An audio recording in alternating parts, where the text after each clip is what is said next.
Nome: Paulo Freire. Data de nascimento: 19 de setembro de 1921. Local: Recife, Pernambuco. Cor dos olhos: castanho.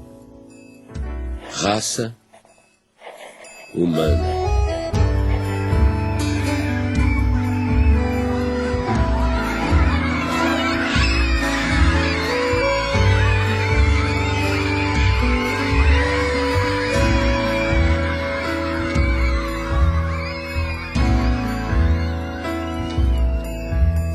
Meu primeiro mundo foi o quintal de casa, com suas mangueiras, cajueiros de fronde, quase ajoelhando-se no chão sombreado. Ali engatinhei, balbuciei, me pus de pé, andei, falei. Eu fazedor de coisas, eu pensante, eu falante. Durante muito tempo, muita gente me pensou em mim ou falou em mim como se eu fosse um especialista em métodos e técnicas de alfabetização de adultos. Não é que eu ache que ser um especialista em alfabetização de adultos é uma coisa inferior. De jeito nenhum, eu acho uma coisa de uma importância enorme. Mas só que a minha preocupação desde o começo era um pouco mais gulosa do que essa. Quer dizer, o que eu buscava já naquela época, nos anos 50, era uma crítica à educação brasileira. Em Angicos, uma pequena cidade no sertão do Rio Grande do Norte, à beira da antiga estrada de ferro, começaram uma revolução. Sua primeira fase durou apenas 40 horas. O alvorecer de autêntica reforma de base que está repercutindo em todo o Brasil e que possivelmente logo envolverá o país inteiro.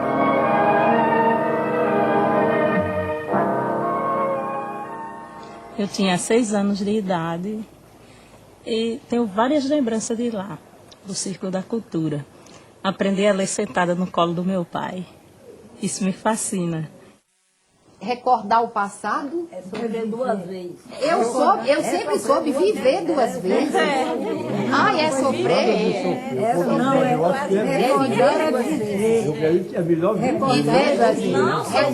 Olha, pela maioria, eu sempre soube que era viver. Recordar o passado é viver 2 vezes. Ninguém mais pode ficar indiferente ao problema do analfabetismo em nosso país. As soluções aí estão. Não se pode arreglar 40 horas a um homem que tem sede de saber, ou fome da cabeça, como dizem em Angicos, que precisa estudar, que tem esse direito até agora negado à maioria.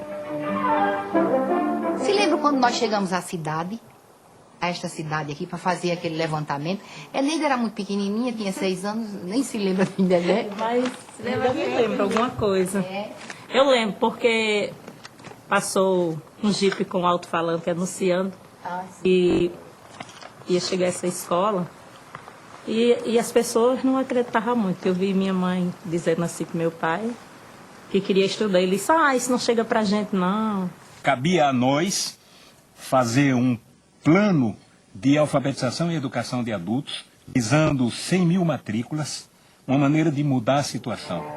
Nós fomos recrutados, participamos de um treinamento e a primeira providência nossa foi nós nos deslocamos para Angicos para fazermos o levantamento do universo vocabular.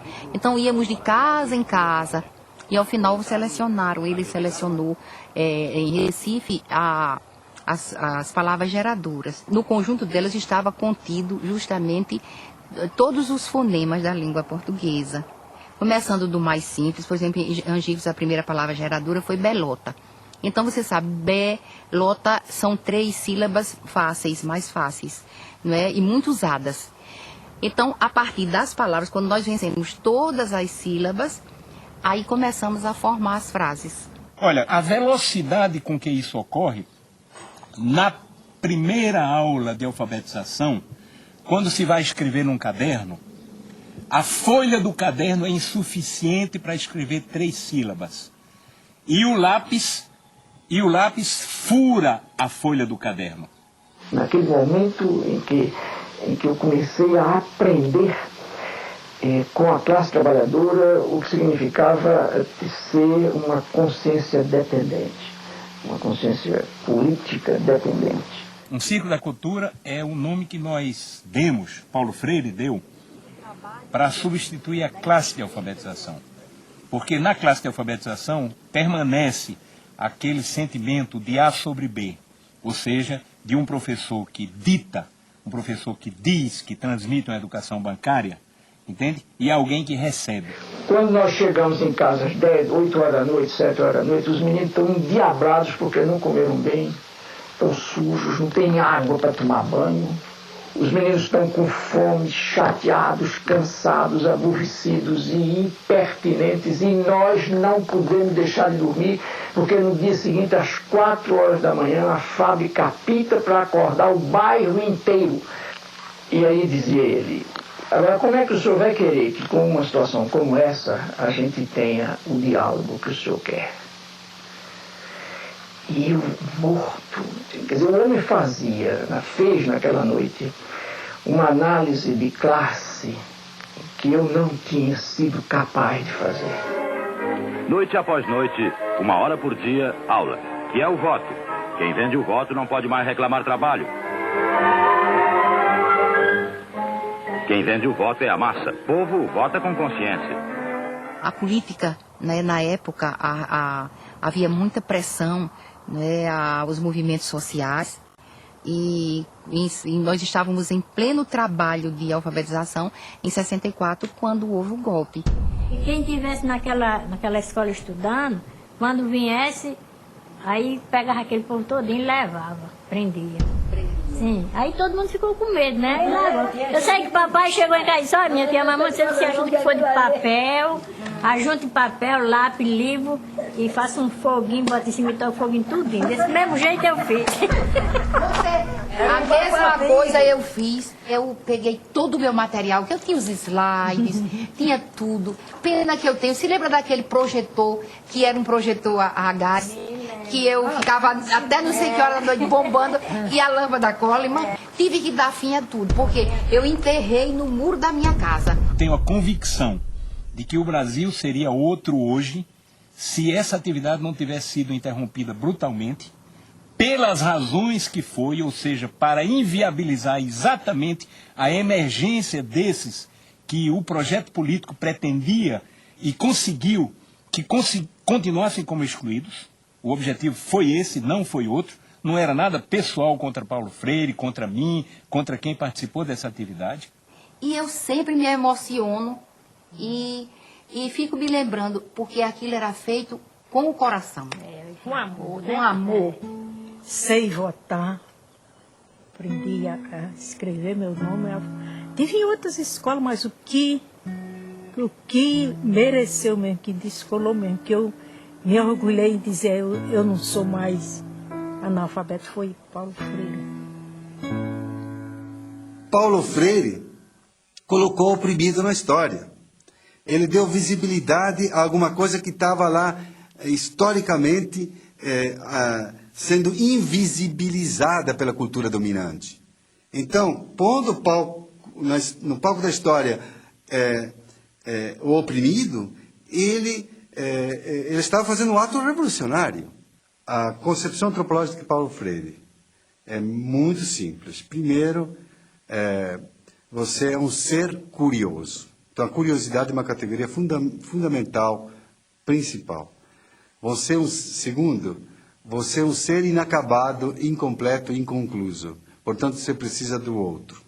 Né?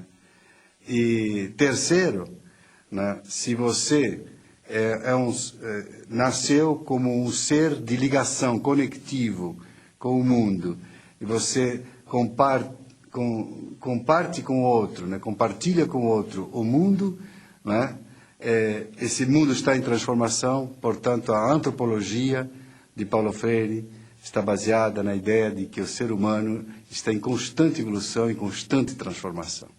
Primeiro, se nós somos um ser curioso, a primeira coisa que vamos fazer é ler o mundo. Então, a leitura do mundo é um princípio fundamental da teoria de conhecimento de Paulo Freire. A segunda é a tematização. Pegar aquelas palavras geradoras, aqueles princípios geradores, aquilo que o povo conhece, no caso do método de alfabetização, né? Aquilo que o alfabetizando conhece, e descobrir o que significa. E a terceira é a problematização. Você vê, a problematização é o momento culminante do método freiriano. Então, por isso que Paulo dizia, não quero saber de ser conhecido apenas como alguém que inventou o método. Porque, exatamente, o seu método está ligado à sua teoria do conhecimento e à sua antropologia. Professoras, professores, alunos e alunas, boa tarde.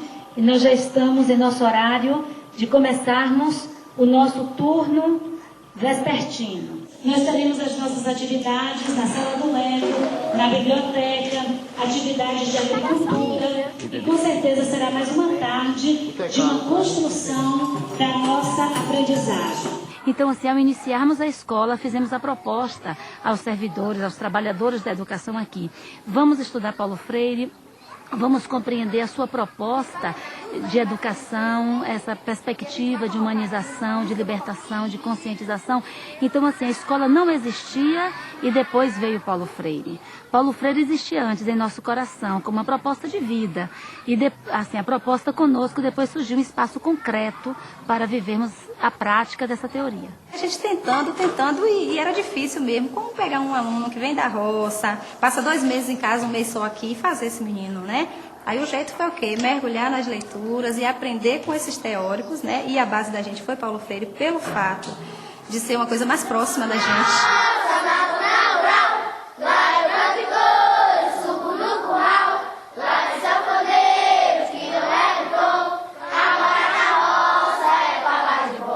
As crianças que nos chegam muito diferentes das crianças que são urbanas.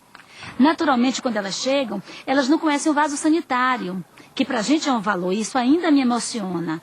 Saber que muitas das nossas crianças tiveram que usar muito tempo o quintal da escola porque não sabiam usar um vaso sanitário. Então elas chegam aqui, às vezes, com um comportamento muito agressivo, né? Às vezes nós temos crianças aqui trazidas pelo Conselho Tutelar, crianças que a gente não conseguia chegar junto, tocar, porque elas resistiam. E hoje a gente vê, assim, transformação mesmo na vida deles, né? Hoje são crianças que sentam no colo, se a gente senta, eles vêm, chegam, sentam no colo. Crianças que a gente teve grande dificuldade para chegar junto. Ficou nervosa?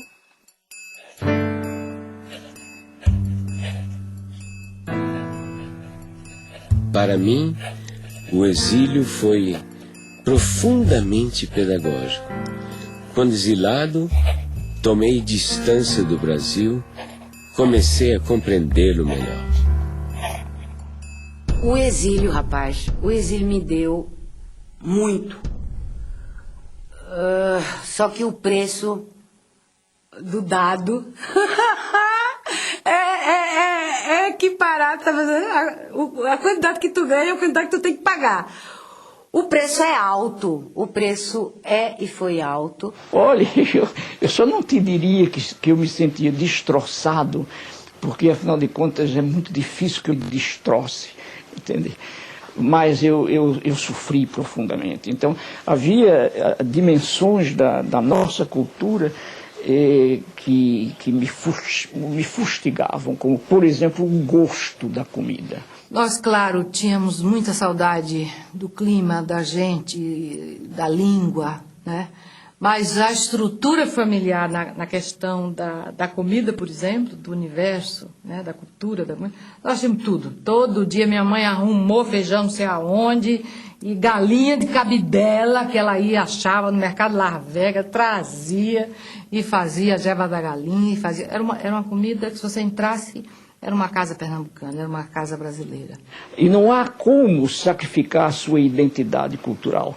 Eu nunca me senti melhor do que ninguém porque sou brasileiro, mas nunca me senti pior do que ninguém porque sou brasileiro.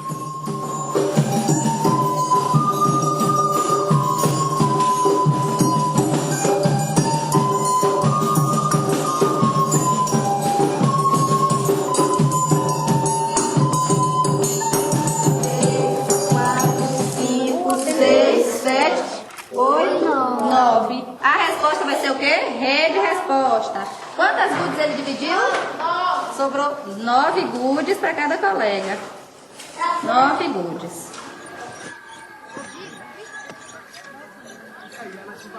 Isso aqui é uma ferramenta chamada sacho. Ele tem uma ponta justamente para poder fazer o quê? Para poder fazer a cova. Então nós vamos fazer a cova e a beterraba já está aqui. Nessa posição ela não pode entortar a raiz porque senão vai deformar. E aqui nós vamos fazer esse procedimento. Pronto, tá faltando. Coloque aí no local, um pouquinho mais, ó. A raiz ficou um pouco baixa. Ao retornarem para casa, eles levam daqui da escola algumas sementes. Cenoura, beterraba, das hortaliças que eles já cultivam aqui. Lá eles têm o objetivo de, ao chegarem lá, passarem para os pais o conhecimento que eles acabaram adquirindo aqui ou então que reforçaram já tendo esse tipo de conhecimento. Lá eles fazem o que fizeram aqui. Alguns já assim vendem, eles chegam falando, olha, a gente ganhou dinheiro, porque eu plantei o coentro, plantei alface, plantei isso aqui. E aí eles vendem isso e ganham dinheiro, né? Aí ensinei a meu pai, a fazer assim como o professor ensinou. E ele sempre ensina, traz a semente da planta, ensina como é que os professores lá ensinam para eles plantar. Eu digo, já aqui nós plantamos diferente. Nós samei a terra toda. Ele, não, mãe, não é assim. O professor lá ensina para nós fazer arleira, samear a sementinha. Depois, se tiver junto, ele vai, arranca um pouco daquela muda para poder ficar mais investido. Ele sempre conta tudo. O exercício de tornar-se capaz de ler e escrever exige de quem realmente aprende uma postura de sujeito que cria o seu próprio aprendizado. A comunidade freiriana, para nós, né, é esse conjunto de instituições, pessoas que partilham a identidade do legado de Paulo Freire, né? E o que significa isso?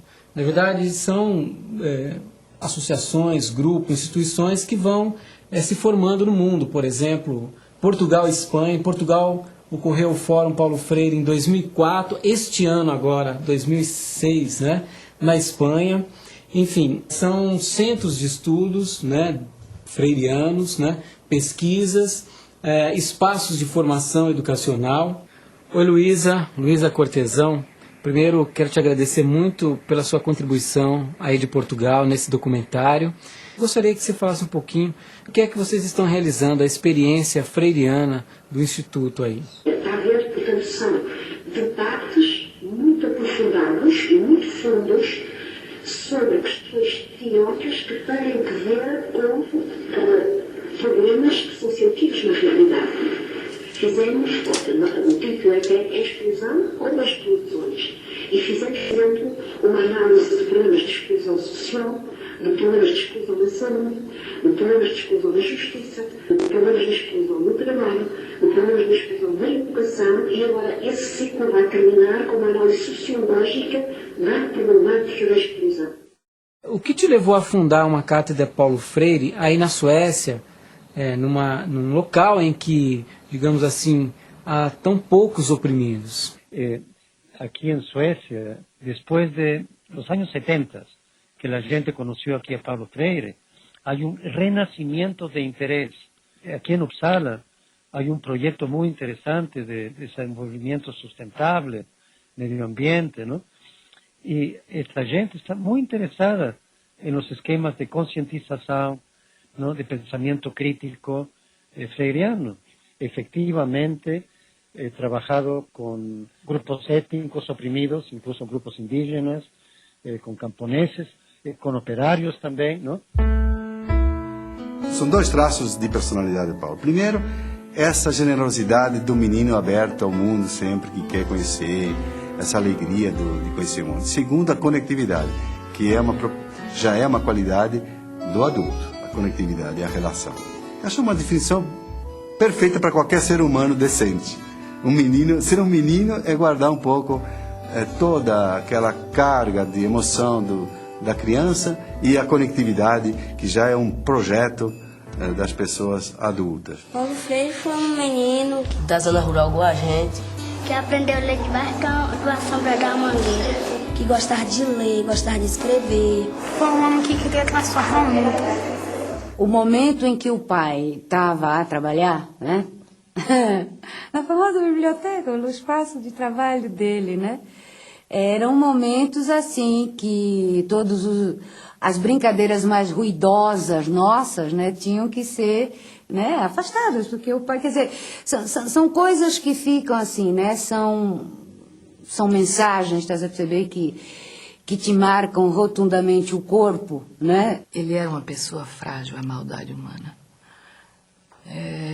E minha mãe sustentava a reversão disso no sentido: acorda, Paulo! O que você está pensando da vida, Paulo?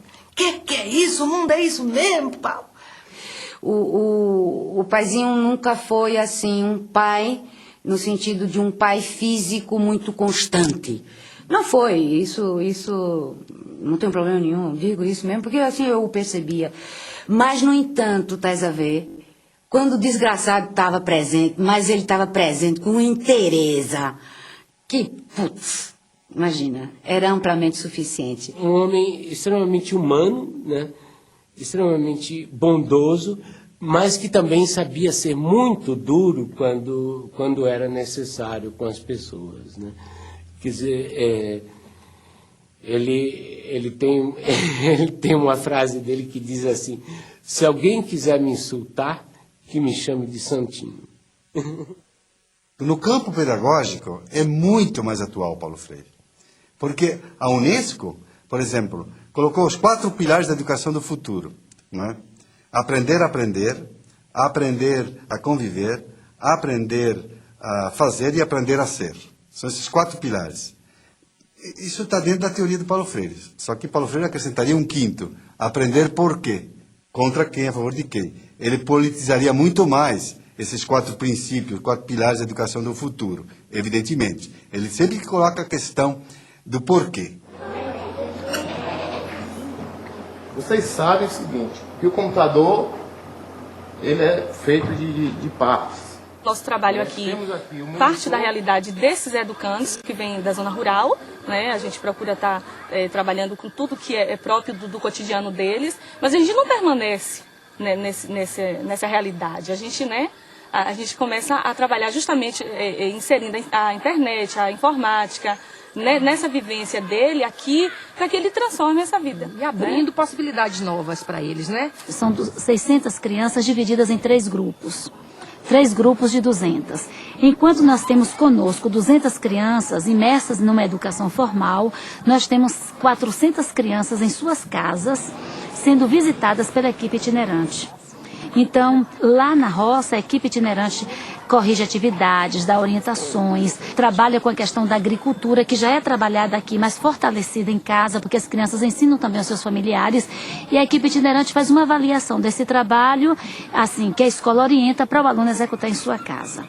2 mais 5. 7. 4 mais 1. 5.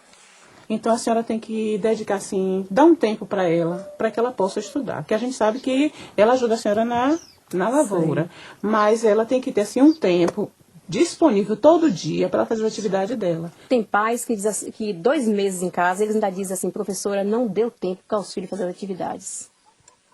Porque às vezes eles tiram os filhos das atividades que levam para casa para pôr na mão de obra. Porque tem que ajudar nas despesas da casa. Eu estou trabalhando agora com atividade de artes. E essas atividades é uma atividade que desenvolve a coordenação motora, cognitiva e também ajuda no desenvolvimento da criatividade de cada criança. O restante fica em silêncio e vai terminar a tarefa, tá certo? Não tá achando. Nadson, pode vir, Nadson.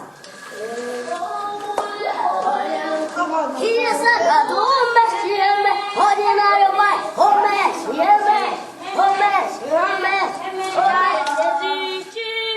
E tomar o banho bem o quê? Passar o sabonete no corpo, atrás.